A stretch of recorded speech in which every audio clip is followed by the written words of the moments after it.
Welcome back நண்பர்களே.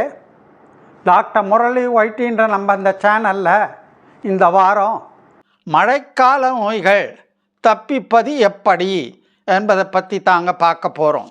மழைக்காலங்களில் சில்லென்ற தென்றல் உடலை சிலிர்க்க வச்சு உள்ளத்தை உவகை மூட்டி உணர்ச்சிகளை பொங்க வைக்குது.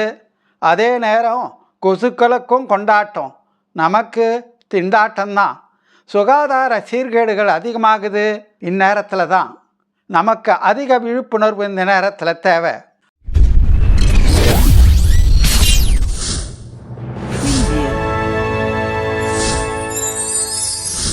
மழைக்காலத்தில் பரவும் நோய்கள் தண்ணீர் மூலம் பரவுறது காலரா, டைஃபாய்டு, வயிற்றுப்போக்கு முதலியன. கொசு மூலம் பரவுறது டெங்கி, மலேரியா, சிக்கன்குனியா. தொண்டை சுவாசக்குழாய் சம்பந்தப்பட்டவை சளி, ஃப்ளூ என்ற இன்ஃப்ளூயன்ஸா, டான்சிலைட்டிஸ், நிமோனியா, சைனசைட்டிஸ் இதெல்லாம். இந்த காலத்தில் ஆஸ்மா அதிகம் ஆகும்.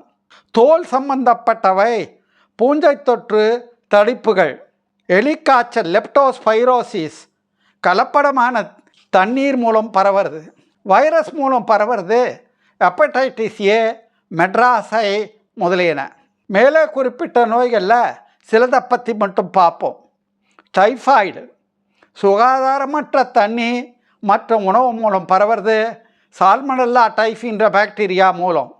காய்ச்சல், பலகீனம், வயிற்று வலி, வயிற்றுப்போக்கு, வாந்தி, பசியின்மை போன்ற பல்வேறு அறிகுறிகள் இருக்கும். கொசு மூலம் பரவுகிற நோய்கள் டெங்கி, மலேரியா, சிக்கன்குனியா பற்றி கேட்கவே வேண்டாம். டெங்கு பற்றி தனியாக வீடியோ நம்ம சேனலில் இருக்குது. லிங்க்கு டிஸ்கிரிப்ஷனில் கார்டில் மேலே கொடுத்துருக்கோம், பாருங்கள். இன்ஃப்ளூயன்ஸா, ஃப்ளூன்ற இன்ஃப்ளூயன்ஸாவானது மழைக்காலத்தில் அதிகம் பரவுது. ஈரப்பதம் அதிகரிப்பதால், நோய் எதிர்ப்பு சத்து குறைவதால் இது வருகிறது.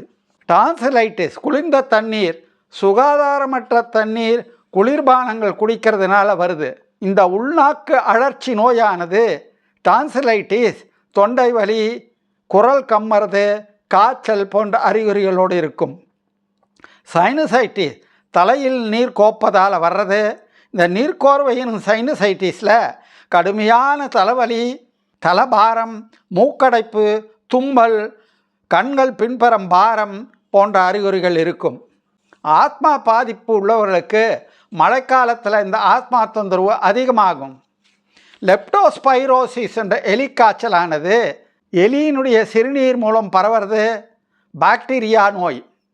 உடல் வலி, தலைவலி, தசை சோர்வு, காய்ச்சல் போன்ற அறிகுறிகள் இருக்கும். இது போன்ற வெகு சில நோய்களை பற்றி மட்டும் குறிப்பிட்டிருக்கிற முழுமையான லிஸ்ட் இல்லை இது. உடனடியாக சிகிச்சை பெறுவதன் போதும், போதிய ஓய்வு பெறுவதன் மூலம், அலட்சியம் செய்யாமல் இருப்பதன் மூலம், முன்னெச்சரிக்கை நடவடிக்கைகளை பின்பற்றினால் தப்பிக்கலாம். நோய் தடுப்பு முறைகள், ப்ரிவென்டிவ் டிப்ஸ். 1. முக்கியமானது, பாதுகாப்பான சுத்திகரிக்கப்பட்ட தண்ணீரை மட்டும் குடிக்கணும். கொதிக்க வச்ச வெதுவெதுப்பான வெந்நீர் பெஸ்ட். 2. நோய் எதிர்ப்பு சக்தியை அதிகப்படுத்த ஆரோக்கியமான உணவை உண்ணணும். வைட்டமின்ஸ் நிறைந்த சிட்ரஸ் பழங்கள், கீரைகள், காய்கறிகள் சாப்பிடலாம். நல்லா கழுவி சாப்பிடணும். கொசுக்களை ஒழிக்கணும். வீட்டுக்கருகில் தண்ணி தேங்காமல் பார்த்துக்கணும். கொசுயை விரட்ட ரெப்பல்லன்ஸ், நெட்ஸு, பாதுகாப்பான உடைகள் முதலியவற்றை அணியணும். ஜன்னல்கள், கதவுகளில் மஸ்கிட்டோ நெட்ஸ் அடிக்கணும். கைகளை அடிக்கடி கழுவி சுத்தமாக வச்சுக்கணும். பூச்சி மொய்க்கிற சுகாதாரம் இல்லாத உணவுகளை, தெரு உணவுகளை கட்டாயம் சாப்பிடக்கூடாது. மழையில் நனையக்கூடாது. நனைஞ்சா ஈரம் போக துடைக்கணும். சரியான வாட்டர் ப்ரூஃப் காலணிகள் மற்றும் ரெயின்கோட் பயன்படுத்தணும். ஃப்ளூ முதலியவற்றுக்கு சரியான நேரத்தில் தடுப்பூசி போட்டுக்கணும். ப்ரிவென்ஷன் இஸ் பெட்டர் தென் க்யூர்னுமாங்க. சொல்லப்பட்ட சிறிய டிப்ஸுகளை அனுசரித்தா ஆரோக்கியமான நோயற்ற மழைக்காலத்தை நாம் கொண்டாடலாம். Stay safe, stay inform, stay protected. இந்த வீடியோவானது மெடிக்கல் எஜுகேஷன் பர்பஸுக்காக தயார் பண்ணப்பட்டது. இது ப்ரொஃபஷனல் மெடிக்கல் கவுன்சிலிங்க்கு ஒரு மாற்று அல்ல. தேவைப்படுவோர் அருகிலுள்ள மருத்துவமனைக்கு சென்று ஆலோசனை பெற்றுக்கொள்ள வேண்டும். எல்லா சந்தேகங்களும் தீர்ந்திருக்குன்னு நினைக்கிறேன். உங்கள் சஜஷன்ஸை, டவுட்ஸை கமெண்ட் பாக்ஸில் ட்ராப் பண்ணுங்கள். இந்த காணொளி உங்களுக்கு பிடித்திருக்கும் என்று நினைக்கிறேன். லைக் பண்ணுங்கள், சப்ஸ்கிரைப் பண்ணுங்கள், பக்கத்தில் இருக்கிற பெல் பட்டனை அழுத்தி ஆலை டிக் பண்ணுங்கள். அப்போ தான் எல்லா நோட்டிஃபிகேஷன் உங்களுக்கு உடனுக்குடனே வந்து சேரும். ஷேர் பண்ணுங்கள்.